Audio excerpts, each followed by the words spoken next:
I'm tired, I'm happy. Tuscia and Fiore is happening and I keep going.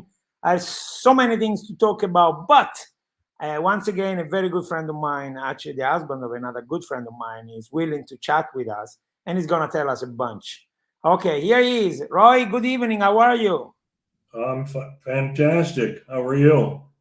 Well, I've been a little sick between the one from the last and the last Tuscia and Fiore. I had COVID, so I had to suffer, and I did suffer, particularly because I wanted to go, and the first day I just couldn't go. I was still positive. As soon as I became negative, I went, but I'm still a little weak, just a little. Well, you see so many people that you're bound to get COVID. So I don't see very many people, so I don't have a problem. So let me ask you a question that I ask you every time I see you online. How many words in Italian do you know as of now? How many words do I know in Italian? Yep. Oh, I would guess I know a couple of thousand. Okay, give it a shot. Try a sentence or two. I can't. I don't want to. First of all, I say io non parlo italiano molto bene. Non buono con la lingua. So, do you know how I told to you I use the program Duolingo, which is a free. Most of it is free, and I have the most points anybody's ever gotten using the Italian version. But it's still not possible for me to have a fluent conversation because no one talks in the real world like they teach you on computer programs or in language classes. So do you think it's a problem for Americans to come to Italy and not speak the language? it just depends. It's not a problem for me. I could go to China tomorrow and I'd be fine, but that's me. I wrote a little book which I send to people for those Americans coming to Italy, and Really? all you need to do is learn these 25 words or phrases. That's it. You don't have to become fluent, but if you, for instance, the most common thing you say in Italy, without any question, 50% of what you say is buongiorno. That's right. I'm so sorry. I'm making a little mess. Then after 2:00, you say buonanotte. And if you walk around when you see someone in the street, you say, you don't, most Americans think you say ciao. And I explained in my little book that you don't say ciao to people you don't know, and you don't say it to older people. It's only between, friends. So you say buongiorno and buonanotte, buonasera, I'm sorry, buonasera. And when it comes to, say, numbers, you don't have to worry about numbers because you can just write them down. That's right. So, but if you learn these things, grazie and prego, and if you just learn those things, you'll be fine. Most people who come here, they go to tourist areas, and in most tourist areas, people speak English. But if you come to our village, there's very few people in the village, or even where you live in Viterbo, which is a fairly large city, that very few people speak English. But I don't have a problem with that. So, but most Americans are intimidated by it. But after they read my little pamphlet, they stop worrying about it. Roy, did you publish the book or is it only online?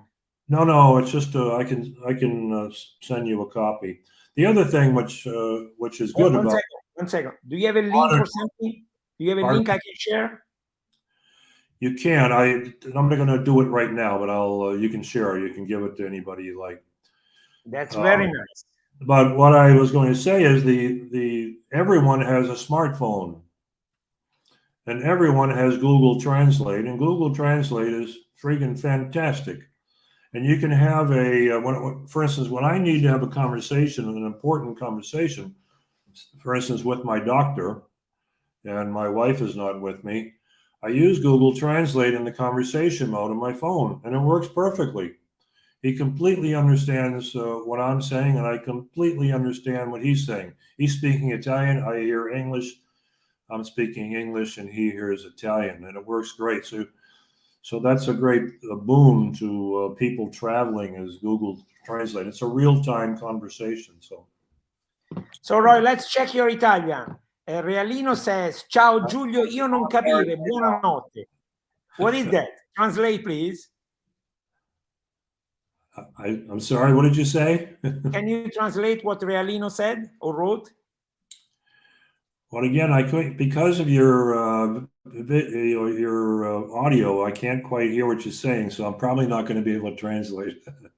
No, it's there is a note underneath from Realino Dominici says, "Giulio, io non capire, buonanotte. Can you translate?"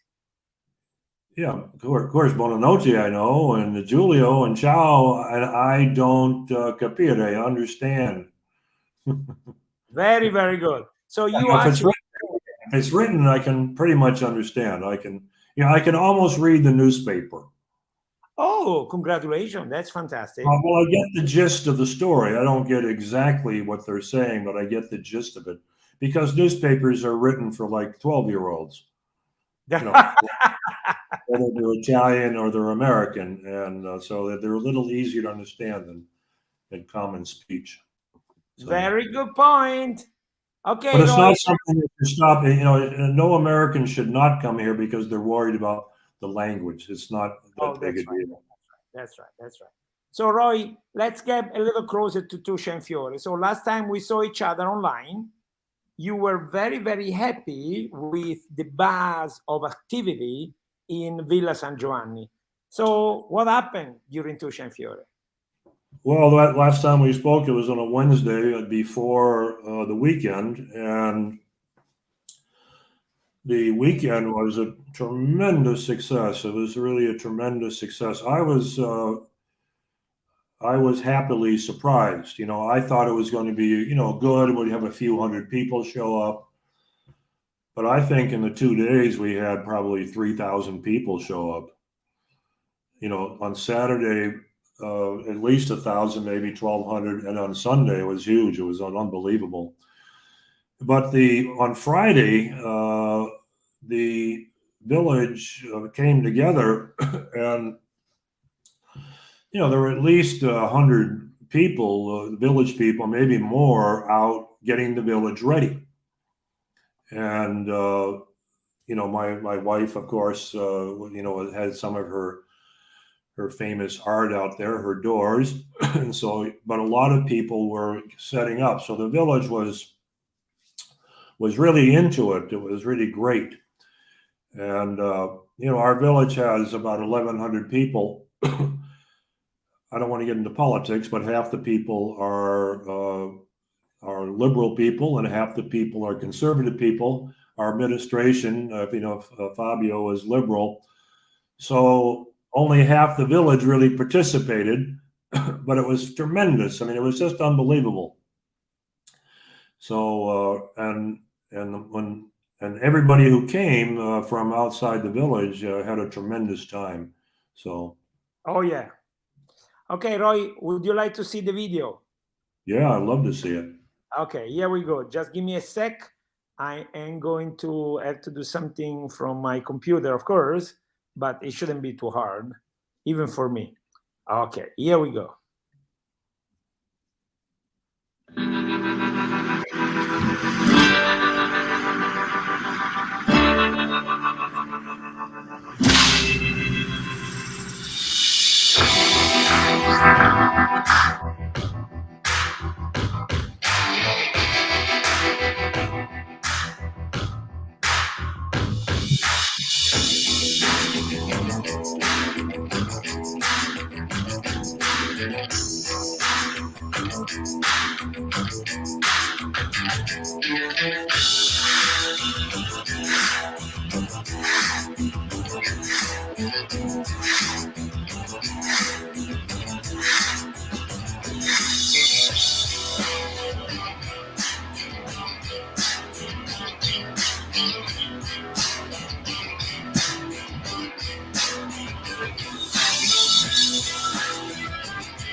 And here he goes.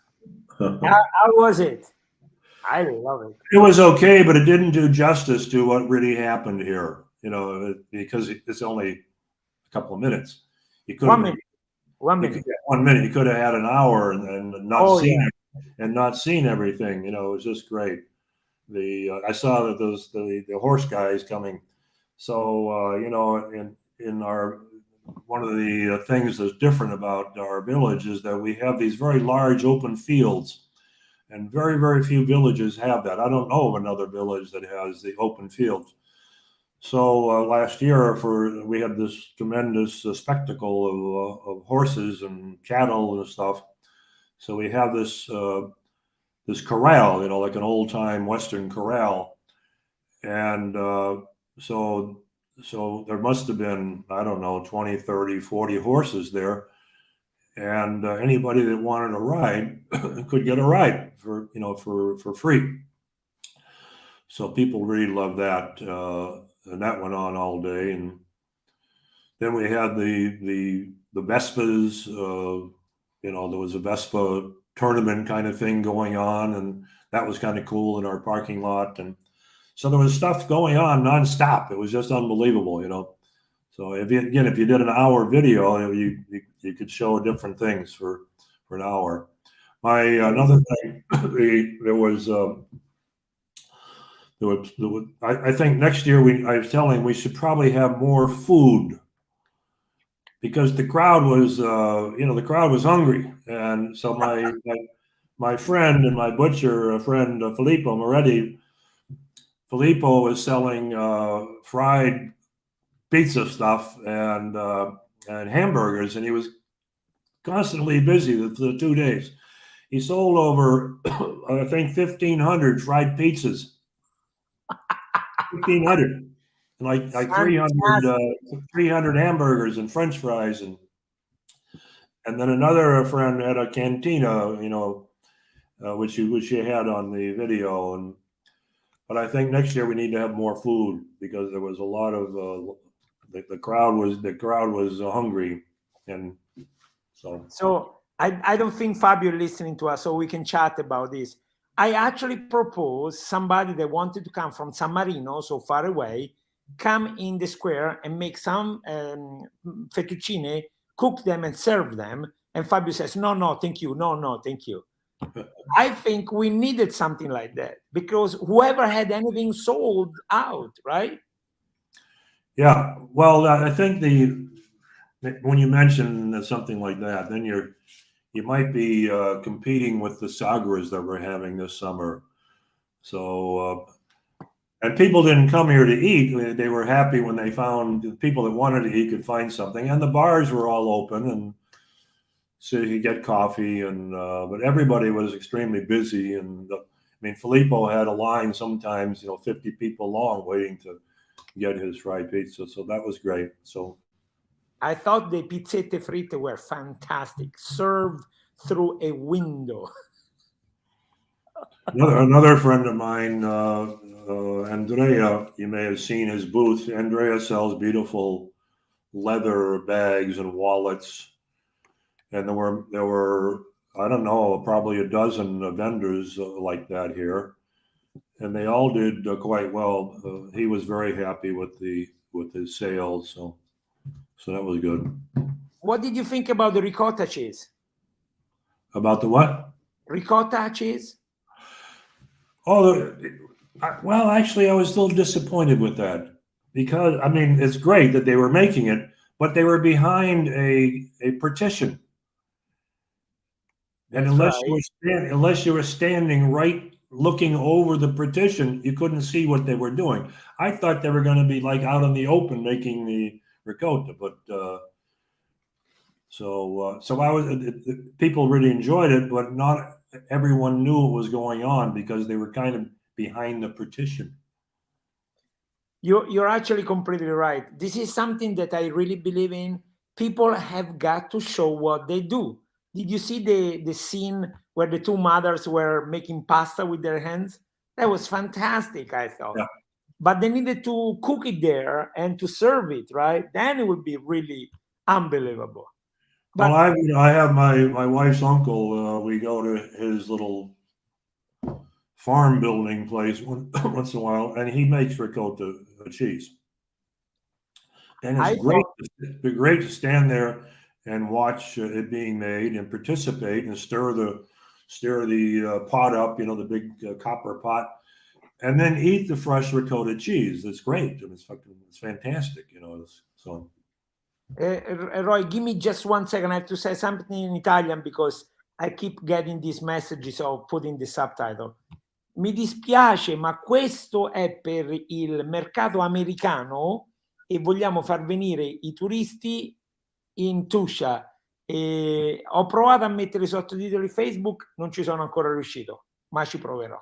Grazie. Sorry, I told them that I cannot put subtitle. I don't know how. And I want to do this to keep talking to the American people and tell them to come, right? So I cannot speak Italian. That's not the point. I wonder, I watch a lot of YouTube videos, and they have translation, closed captions. Oh, yeah, Yeah. that's what they call by subtitle. And it's automatic. It's not somebody, translating and then posting the text. It just happens automatically. It's not perfect, but it's better than. Yeah, I've been trying to set it up. Facebook says I have to set up my computer, which I did, but apparently it doesn't go through. So I don't know how to do it. I'm gonna try again. So far, I failed. My biggest disappointment on our weekend was I was in the village, most of the day, helping on Friday, helping Rita set up her artwork. And every once in a while I go home, and when I go home, I miss something. So like I miss the hot air balloon. Oh, I saw it on your video, but I right. didn't. And I was really looking forward to that because we've done that before in the village on some Sagres, and it's really a lot of fun to see that thing go. And I always wonder, where does that thing end up? Oh, I don't know. crashes into somebody's house over in Blero, Oh, for sure. Something like that. Something like that. Okay, so Roy, I actually believe I saw you in Bomarzo as well. Is that right? I did. We went to Bomarzo, and another great time. Completely different than our village, but I've been in Bomarzo probably half a dozen times, but I've always gone to the Monster Park, the famous Monster Park, but I've never been in the village itself. So we went, and I'd never been there, and it was great. I never, Montmartre is a beautiful old, classic old city, a town, but it was quite different. The experience, there weren't nearly as many people there as in our village. I think you've had many of these, even in Vetral. I don't think there was as many people. So I think it was the heart of our village that made it happen, and we still enjoyed it, and the people that came to Momarzo enjoyed it, and we had a wonderful lunch at a relatively new restaurant there that you're familiar with. Although I know that the outdoor food that you had, the pizza, they had a big pizza oven there where they're making really real pizzas, not frozen pizzas, and cooking out on the grill, and people really enjoyed that food. So that was really nice. So, Roy, would you like to see the video from Bomarzo? I would. I'd like to see it. Here it is, my friend.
Well, that was spectacular in a different way.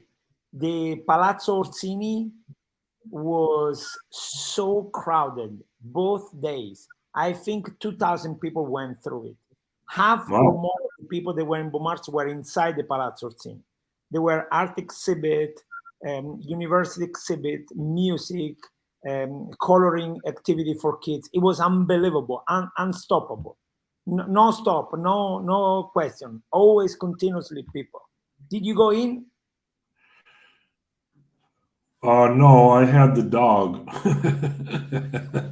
So Rita went in, of course. There was an art display there. One thing I wanted to mention, by the way, which is both there and in Villa San Giovanni, I don't know who did it, but they had art set up for the children, and the children had a great time in both villages, making art. So that was very nice. So one of the advantages that we have over the other villages, we have tremendous amount of parking because of our fields. So it makes it much easier for people to get in and out of the village. Bomarzo was, there was a problem parking there, no question about it, because it sits up on a hill, Oh yeah, I think Villa San Giovanni is just set up for this kind of stuff. Yeah. It's fantastic in its simplicity, so to say. Yeah.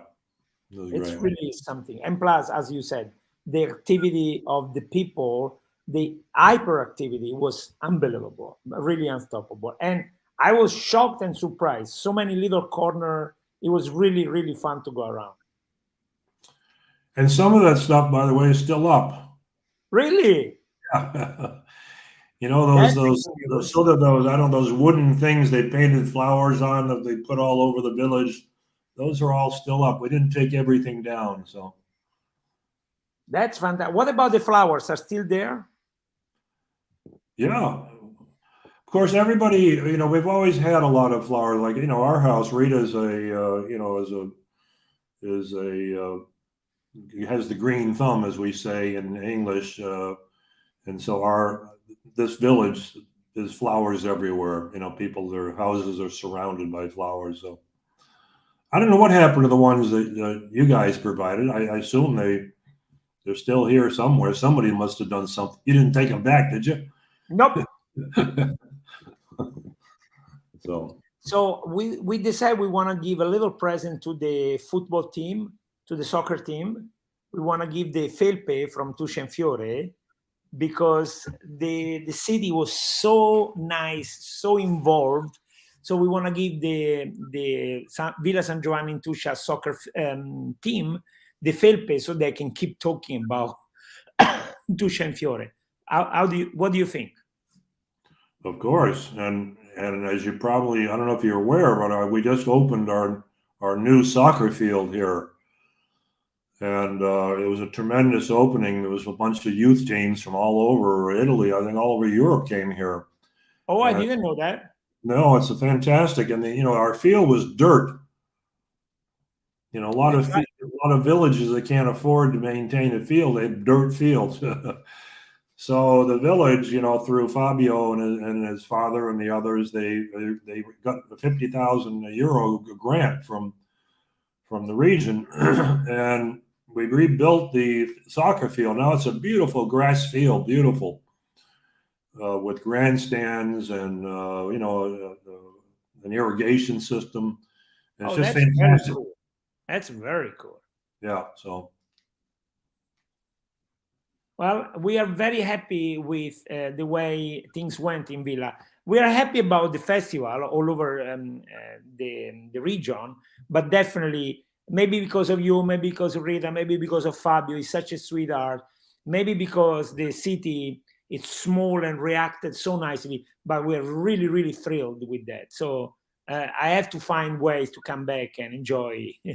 And as soon as I step in, maybe 10 meters, maybe 20 meters, people start calling, Giulio, Giulio, Giulio, Giulio. I love it. You were a very busy guy here during Oh, that yeah. week, Oh, yeah. which is great. It was, you really made a big difference, and you had a whole staff here. Oh, yeah. Wonderful young people, and so it was great. I hope, I'm sure next year it'll be even better. But it'd be hard to beat this year, but I'm sure we'll try it again, right? We're doing it this is going to be every year, right? Hopefully. That's the plan.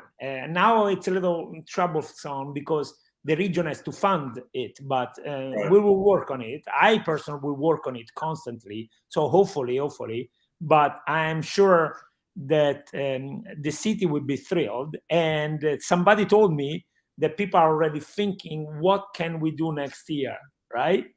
Right. You know what is the difference between this kind of activity versus the Sagra? The Sagra is a beautiful event, right? But it's pretty much the same throughout the decades, pretty much. And a bunch of people coming, and it's always fun. But it's always more or less the same food, the same event, the same everything. With Tuscia and Fiore, we give the city a chance to express their creativity. That was fantastic. There's no question about that. The Sagra is the Sagra. It's an annual event, but it doesn't show off the village. It's completely different. I wouldn't. There's no really comparison. So I'm hoping. This is a new thing. I told you the event we had last summer, which hopefully we repeated, where we had a couple of thousand people come from the spectacular. We need new things like this. We need things that show off this wonderful village. Speaking of that, there's still a couple of other Tuscia and Fiore events. Well, for now, that's it. I'm planning to do something like that in Viterbo. I have to speak with some dirigente, which is some high up in Regione tomorrow morning. Depending on what she says, I will do something in Viterbo, but not the same, because when the city is very big, it doesn't work as well. The city has to be small, and then the machine, the magic happen. When it's big, like 90-95% of the people have nothing to do with it, and the mental status is, let's see what they do. So they are more prone to critic instead of help out. So we are going to do something, but it's going to be. I'm sure next year you'll have a lot of interest.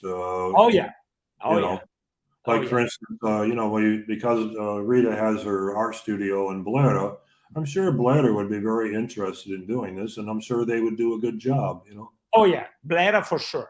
Blair, no question. The mayor already told me that he regrets not jumping on our wagon. They should have. They should have. I think anybody that came from the other villages saw they made a mistake if you gave them an offer to do it and they turned it down. So. Well, I think we are going to go ahead with this idea of the cluster. So little villages that are very close, they can be on a weekend. And I think it's beneficial for everybody. Because if you get a little bored one, you go in another and so forth. And at the end of it, you spend the weekend in the area, which is what we all want. That's tourism, right? And at the same time, I think we should sort of reward people like Villa San Giovanni, because they really were fantastic, versus other places where not as fantastic. And, it's a two-way street, right? We cannot just give. They have to come around. I don't want to be mean, but that's what it is. Yeah. Hey, Roy, as always, at the end, I ask you, do you want to say something that I didn't give you a chance to say, or a comment, remark? And then we get done. Well, it's always like putting the microphone in front of my mouth. So all I can say is, please come to Villa San Giovanni in Tuscia at your earliest convenience, because we have a wonderful village and wonderful people, and there are things to do. So. Hey, Roy, can you repeat the dates for the Sagra and for the horse event? Next time we talk, I'll give you the exact dates, but there's one in July and one in August. I don't know the dates. I didn't. Fabio just told me there's one in July and one in August. But we definitely can say that in the small villages in the summer, there is always something going on, right? There is. There's other things going on. But I don't know. But I'll make sure I know them next time we talk. Perfect, superb. Okay, my friend, thank you very much. It's always fun chatting with you. And I'm gonna say goodbye with the 1 minute video in English, because I'm really proud of it. And then we'll see each other next time. Bye, Roy. All right. Bye. There is a place called St. Peter's Land, hidden between Rome and Tuscany. A place where you can find amazing landscape, beautiful natural hot springs, amazing castles, lakes, and marvelous gardens called Giardini all'Italiana. In the last 3,000 years, many people loved and fought for this land. The Romans, the Etruscans, the Longobards, and other people tried to establish here their home. But the popes have been the real rulers forever. Legendary wines and the best extra virgin olive oil in the world comes from here. See you In April 2022, when the Hasienborghi will dress up by tons of flower for Tuscia in Fiore. Regista, com'è andata oggi? Bene, benissimo, come sempre. Ci vediamo alla prossima, Giulio. Dalla Tuscia